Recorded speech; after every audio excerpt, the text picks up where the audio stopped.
नमस्ते। आज हामी ब्याङ्किङ क्षेत्रको एउटा निकै महत्त्वपूर्ण विषयमा कुरा गर्दैछौँ, पुँजी पर्याप्तता।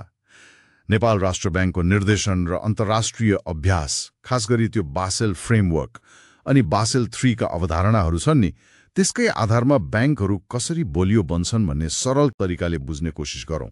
आखिर यो किन चाहियो, हैन? एकदमै, यो त चाहियो नै।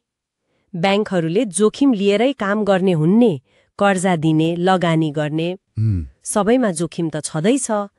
यो पुँजी पर्याप्तता भनेको चाहिँ त्यो जोखिमले गर्दा हुने नोक्सानीलाई ब्याङ्क आफैले धान्न सकोस् भनेर राख्ने एउटा, भनौँ न, सुरक्षा कवच जस्तै हो।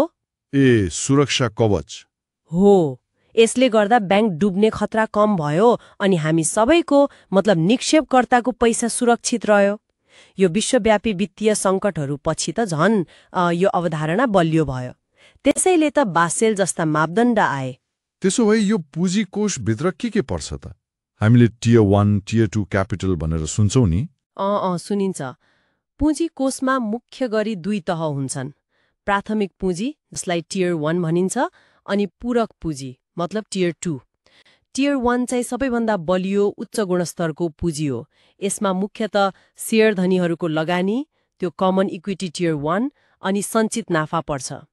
यो पुँजीले चाहिँ ब्याङ्क चलिरहेकै बेला, मतलब गोइङ कन्सर्न अवस्थामै सामान्य नोक्सानी सोच्न सक्छ।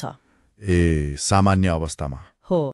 अनि टियर 2 चाहिँ अनि फरक, ब्याङ्क समस्यामा परेर खारेजीतिर जाने अवस्था आयो भने त्यो गन कन्सर्न भन्छन् नि, हो, त्यस्तो बेला नोक्सानी सोच्न प्रयोग हुन्छ।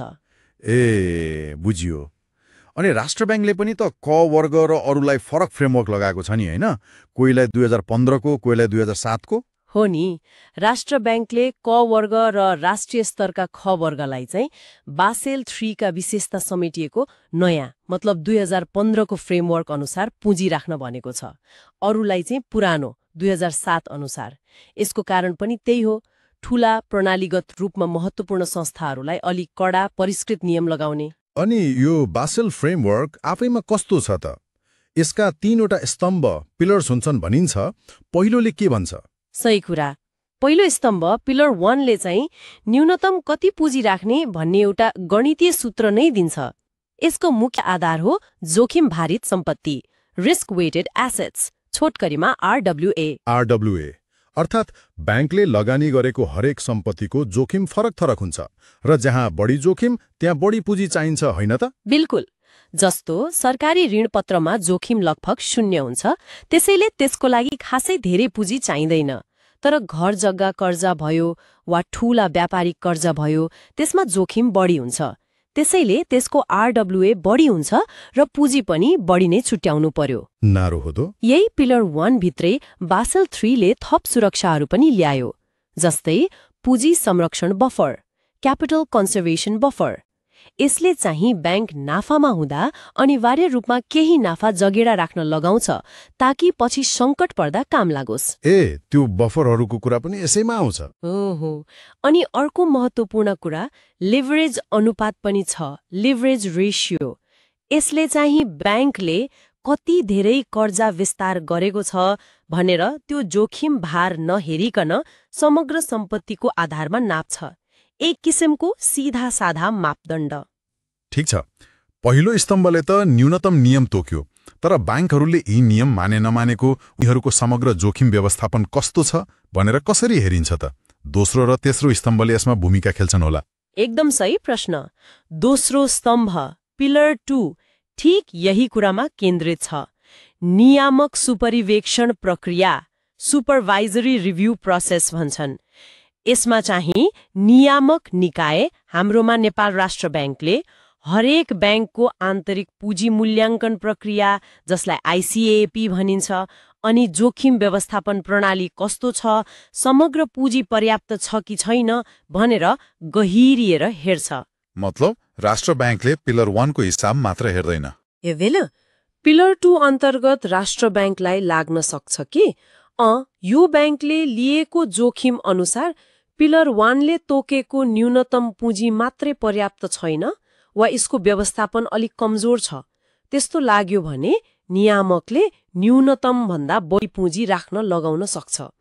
अनि त्यो प्रमुख जोखिम अधिकृत चीफ रिस्क अफिसर वा CRO को व्यवस्था पनि यही पिलर 2 अन्तर्गत पर्छ। अनि तेस्रो स्तम्भ नि त्यो के हो? तेस्रो स्तम्भ पिलर 3 चाहिँ बजार अनुशासनसँग सम्बन्धित छ, मार्केट डिसिप्लिन। यसले ब्याङ्कहरूलाई पारदर्शी हुन बाध्य बनाउँछ। उनीहरूले आफ्नो पुँजीको अवस्था, आफूले लिएका जोखिमहरू र ती जोखिम कसरी व्यवस्थापन गर्दैछन् भन्ने बारेमा नियमित रूपमा विस्तृत जानकारी सार्वजनिक गर्नुपर्छ। डिस्क्लोजरको कुरा हो, डिस्क्लोजर। यसो गर्दा के हुन्छ भने बजारका अरू खेलाडी जस्तो लगानीकर्ता, निक्षेपकर्ता, अरू ब्याङ्कहरू सबैले त्यो जानकारी हेरेर ब्याङ्क कतिको सुरक्षित छ भनेर आफै मूल्याङ्कन गर्न सक्छन् अनि त्यसै अनुसार व्यवहार गर्छन्। यो पारदर्शिताले ब्याङ्कलाई आफै जिम्मेवार बन्न दबाब दिन्छ। ल, अब नेपालको कुरा गरौँ। राष्ट्रिय बैंकले यी अन्तर्राष्ट्रिय मापदण्ड, खास गरी बासेल 3 का पक्षहरूलाई आफ्नो त्यो एकीकृत निर्देशन मार्फत कसरी लागू गरिरहेको छ त? राष्ट्र ब्याङ्कले बासेलका सिद्धान्तहरूलाई एकदमै नेपालको ब्याङ्किङ परिवेश सुहाउँदो बनाएरै लागू गरेको छ। त्यो एकीकृत निर्देशन हेर्यो भने एकदमै स्पष्ट हुन्छ। त्यसमा पुँजीको परिभाषा के हो, टियर 1 र टियर 2 मा के पर्छ, कुन कुन कुरा पुँजी कोषबाट घटाउनु पर्छ, सबै लेखेको छ। अनि विभिन्न किसिमका कर्जा, सरकारी, कर्पोरेट, खुद्रा, घर जग्गा र लगानीमा कति जोखिम भार लाग्छ त्यो पनि तोकिएको छ। राम्रो धितो राख्यो भने जोखिम कसरी घट्छ, त्यो क्रेडिट रिस्क मिटिगेसनको कुरा, अनि सञ्चालन र बजार जोखिमका लागि कसरी पुँजी छुट्याउने सबै व्यवस्थाहरू छन्। भनेपछि पिलर 1, 2, 3 सबैका कुरा समेटिएका छन्। हो, सबै। सुपरिवेक्षण प्रक्रिया पिलर 2 र सार्वजनिक गर्नुपर्ने जानकारी पिलर 3 बारे पनि विस्तृत नियमहरू निर्देशनमा छन्। अनि कर्जा नोक्सानी व्यवस्था, प्रोभिजनिङ भन्छौ नि, र निष्क्रिय कर्जा NPL